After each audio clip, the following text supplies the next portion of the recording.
Dear friends, लेखन कला के इस एपिसोड में आप सभी का हार्दिक स्वागत है। और आप जैसा कि जानते हैं कि मेरे द्वारा 100 प्रश्न आपके समझ लाए जाएंगे और ये 100 प्रश्न को जब आप देख लेंगे तो 100% आप लेखन कला के महारथी हो जाएंगे। अगर आप सिविल सेवा का तैयारी कर रहे हैं तो इस बात को ध्यान रखेंगे और याद रखें कि आपके पास जो भी समय है वो बहुत ही कम है। तो अगर आपको आवश्यकता है तो आप एक पद जरूर प्राप्त करेंगे, और आपको अगर आवश्यकता नहीं है तो फिर आप अपना समय बर्बाद करेंगे और अपने समय के साथ साथ अपने गार्जियन का आशा को भी निराशा में बदलेंगे। अभी जो आपके सामने प्रश्न है ये यूपीएससी आईएएस में पूछा जा चुका प्रश्न है, और इसके बाद एक इसके साथ संलग्न एक प्रश्न होगा जो बीपीएससी के छात्रों के लिए बहुत ही उपयोगी होगा। तो वो क्वेश्चन को आप लोग सोल्व करेंगे और कल मैं उसे आंसर लिख के आपको दिखा दूंगा, ठीक है। तो अभी आपके सामने जो प्रश्न है वो है स्वतंत्रता संग्राम, विशेष तौर पर गांधीवादी चरण के दौरान महिलाओं की भूमिका का विवेचन कीजिए, ठीक है। इस बात को आपको ध्यान रखना है। ये यहाँ पे ध्यान रखिए कि 150 वर्ड में लिखना है, तो आपका समय जो है वो नष्ट ना हो, इस बातों को भी ध्यान रखना है, क्योंकि आपके सामने और भी प्रश्न होते हैं। और मेरे प्रीवियस वीडियो जितने भी लेखन कला का है जाके वो जरूर एक एक करके देख लेंगे, बहुत ही महत्वपूर्ण है, ताकि आपको ये समझ में आ जाएगा कैसे इंट्रो देना है, कैसे बॉडी लिखना है, कैसे कंक्लूजन लिखना है, ठीक है। आइए इस प्रश्न को हम कैसे सोल्व करेंगे। तो यहाँ पे देखिए मैं आपको बता दिया हूँ।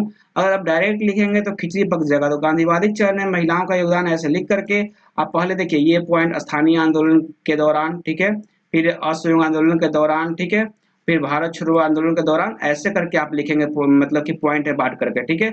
और एक ही में लिखेंगे तो आप खुद समझ में नहीं आएगा, इधर का उधर लिख देंगे, ठीक है। तो फिर आगे बढ़ते हैं, तो आप ध्यान से देखिएगा। तो प्रश्न को आपको ऐसे शुरू करना है, शॉर्ट में आपको एक छोटा सा इंट्रो दे देना है, ठीक है। और उसके बाद आप लिखना चालू करेंगे, ठीक है, महिलाओं का योगदान। यहाँ पे देखिए मैं क्या लिखा हूँ, भारत का स्वतंत्रता संग्राम के इतिहास में महिलाओं का योगदान बहुत ही महत्वपूर्ण रहा है। हजारों महिलाओं ने अपने साहस, त्याग और बलिदान से स्वतंत्रता संग्राम के इतिहास में महत्वपूर्ण योगदान किए हैं। स्वतंत्रता संग्राम के दौरान गांधी जी महिलाओं की भागीदारी को प्रोत्साहित करते थे। गांधीवादी युग में महिलाओं ने हिंसात्मक एवं अहिंसात्मक दोनों रूप से स्वतंत्रता में अपनी सहभागिता बढ़ चढ़ कर दी है, ठीक है। तो इस प्रकार आप शॉर्ट में लिख सकते हैं, अपना भाषा का यहाँ पे प्रयोग करेंगे तो थोड़ा सा ध्यान देंगे। तो आगे बढ़े, बॉडी को थोड़ा ध्यान से देखिएगा। तो जैसा कि आपको हम शुरू में बताए थे कि बॉडी को कैसे लिखना है, आपको पहले आप लिखेंगे क्या, गांधीवादी चरण में महिलाओं का योगदान, ऐसे लिखेंगे। और उसके बाद आप यहाँ पे एक अंडरलाइन करेंगे, या इसको ब्लैक कलर से भी लिख सकते हैं, ब्लैक पेन होगा तो, ठीक है, स्थानीय आंदोलन के दौरान, ठीक है। तो यहाँ पे आपको सिर्फ 150 वर्ड में लिखना है, तो इस बात को आप ध्यान रखेंगे, ठीक है। ज्यादा डिटेल में लिखने की आवश्यकता नहीं है कि आप सबके बारे में बहुत कुछ लिखने लगे, ठीक है, तो आपका समय बर्बाद हो जाएगा। देखिए यहाँ कैसे लिखा हुआ है, गांधी जी के स्थानीय आंदोलन जैसे चंपारण सत्याग्रह, अहमदाबाद मिल हड़ताल, खेरा सत्याग्रह इत्यादि में प्रभावती देवी, राजवंशी देवी ने प्रमुख भूमिका निभाई। प्रभावती देवी और राजवंशी देवी ने चंपारण सत्याग्रह के समय पर्दा प्रथा, अस्पृश्यता, अज्ञानता आदि के विरुद्ध संघर्ष छेड़ा। अनुसुईया बेन साराभाई ने अहमदाबाद मिल आंदोलन के समय महात्मा गांधी के साथ खड़ी थी, जहां उनके भाई, ये अनुसुईया बेन के भाई थे, अंबालाल साराभाई, ठीक है, गांधी जी के विरुद्ध थे, ठीक है। खेरा सत्याग्रह के दौरान कस्तूरबा गांधी, मीराबेन, मणिबेन पटेल ने महिला भजन मंडल का गठन किया। तो इस प्रकार से स्थानीय आंदोलन के दौरान यहाँ पे हर कोई के बारे में डिटेल में लिखने लगेगा तो बहुत समय नष्ट हो जाएगा आपका।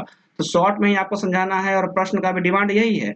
दूसरा क्या है, असहयोग आंदोलन के दौरान, ठीक है, असहयोग आंदोलन के दौरान, तो इस आंदोलन के दौरान सरोजिनी नायडू का बहुत बड़ा योगदान रहा है, ठीक है। इन्होंने कैंसर हिंद स्वर्ण पदक को वापस कर दिया था। वहीं धरासना में नमक सत्याग्रह का नेतृत्व सरोजिनी नायडू ने इमाम साहब और गांधी जी के पुत्र मणिलाल के साथ किया था। मुथुलक्ष्मी रेड्डी और अनुसुईया बेन पटेल ने प्रांतीय विधान परिषद की सदस्यता त्याग दिया था। मिस डिक्सन जो कि एक अंग्रेज महिला थी, इन्होंने बॉम्बे प्रांतीय परिषद से सदस्यता का त्याग कर सविनय अवज्ञा आंदोलन में भाग लिए थे। वहीं नॉर्थ में उत्तर पूर्व, ठीक है, नॉर्थ ईस्ट यहाँ इंग्लिश में लिख लिए। तो उत्तर पूर्व के जनजातियों में नागा महिला गौडिनेल्यू, रानी गौडिनेल्यू, जो मतलब कि सविनय अवज्ञा आंदोलन के समय जेल में गई थी और आजादी के समय जेल से, मतलब एक लंबा समय तक जेल में रहने वाली महिला है। और जवाहरलाल नेहरू जब ये जेल से निकले थे तो इन्हें क्या रानी का उपाधि दिया गया था, ठीक है, रानी गौडिनेल्यू ने सविनय अवज्ञा आंदोलन में महत्वपूर्ण योगदान दिए थे, ठीक है। तो इस प्रकार आपको लिखना है ना कि यहाँ पे बहुत सारा चीज तथ्य को भर दीजिएगा तो आपका या तो समय का सीमा का उल्लंघन होगा, वर्ड का भी उल्लंघन होगा, आपका समय बर्बाद हो जाएगा और आने वाला प्रश्न जो है वो भी छूट जाएगा। तो आगे बढ़ते हैं। तो आगे आप यहाँ पे थोड़ा सा ध्यान देंगे, यहाँ पे क्या है, भारत छोड़ो आंदोलन के दौरान, ठीक है। तो कुछ इंपॉर्टेंट लाइन जो इसको आप अंडरलाइन करेंगे, जैसे अरुणा आसफ अली हो गया, सुचिता कृपलानी हो गया, थोड़ा अंडरलाइन कर लेंगे, थोड़ा अच्छा लगेगा, ठीक है। प्रमुख महिलाओं में आंदोलन का आधार बनी, जिन्होंने संपूर्ण भारत में अहिंसात्मक तरीके से आंदोलन को सहयोग करने का आह्वान किया। वहीं उषा मेहता ने गुप्त कांग्रेस रेडियो का सर्वप्रथम संचालन कर भाषण दिया और किसान महिलाओं को अंग्रेजों के विरुद्ध तैयार किया। माता गनी हजारा, ठीक है, पूरा नाम इनका माता गनी हजारा है। 73 वर्ष की विधवा ने बंगाल में कांग्रेस का झंडा फहराकर अंग्रेजों का विद्रोह किया, ठीक है। इसी चरण में हिंसात्मक माध्यम से स्वतंत्रता प्राप्ति को लेकर बहुत सी महिलाएं अग्रसर थी। जैसे प्रीतिलता वाडेकर, कल्पना दत्त ने चटकाव क्रांतिकारी घटनाक्रम में शामिल होकर स्वतंत्रता प्राप्ति हेतु खुद का बलिदान दे दिया था। अन्य क्रांतिकारी महिलाएं जैसे दुर्गा देवी, सुशीला देवी, प्रेम देवी तथा प्रकाशवती देवी ने इस संग्राम में बढ़ चढ़कर भाग लिया, ठीक है।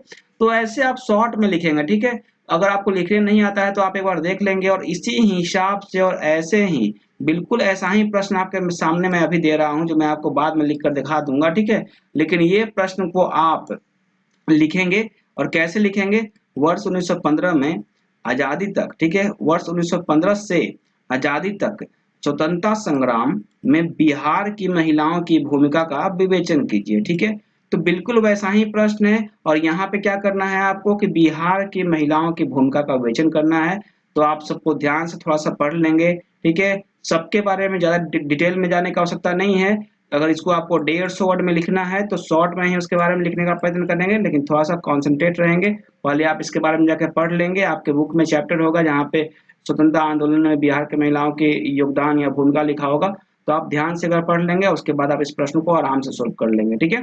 तो इस बात को ध्यान रखना है और इस एपिसोड को मिस बिल्कुल नहीं करना है, ठीक है। फिलहाल मैं चलता हूँ। जय हिंद दोस्तों।